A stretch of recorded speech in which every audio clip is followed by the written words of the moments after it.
আমি এই মুহূর্তে দাঁড়িয়ে আছি মৌলভীবাজার জেলার কুলাউড়া উপজেলার সীমান্তবর্তী এলাকায়।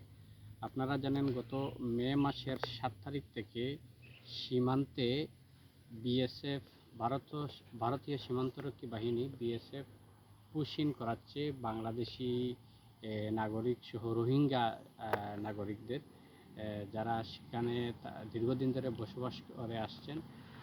এ পর্যন্ত মৌলভীবাজার জেলায় 485 জন লোককে বিএসএফ পুশিং করেছে, যারা বিজিবির হাতে আটক হয়েছেন। তার মধ্যে রয়েছেন বড়লেখা উপজেলার সীমান্ত দিয়ে সবচেয়ে বেশি, বিশেষ করে লাথু এবং নিউ পাল্লাতল সীমান্ত দিয়ে তাদেরকে পুশিং করা হচ্ছে।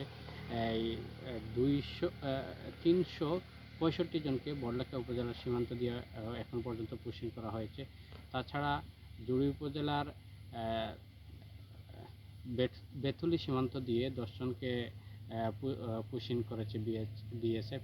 এছাড়াও কুলাউড়া উপজেলার মুরইছড়া সীমান্ত দিয়ে আরও 21 জনকে পুশিং করেছে বিএসএফ। তাছাড়া কমলগঞ্জ উপজেলার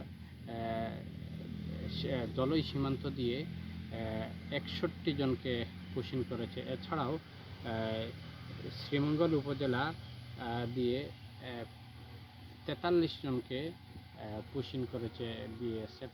এছাড়াও বড়লেখা উপজেলায় লাতু সীমান্ত দিয়ে কয়েকদিন আগে 10 জনকে স্থানীয় জনতা আটক করেছিল। আটক করে বিজিবি এবং পুলিশকে জানিয়েছিল, কিন্তু বড়লেখা থানা পুলিশ বলেছে যে তাদেরকে ছেড়ে দেওয়ার জন্য। এছাড়াও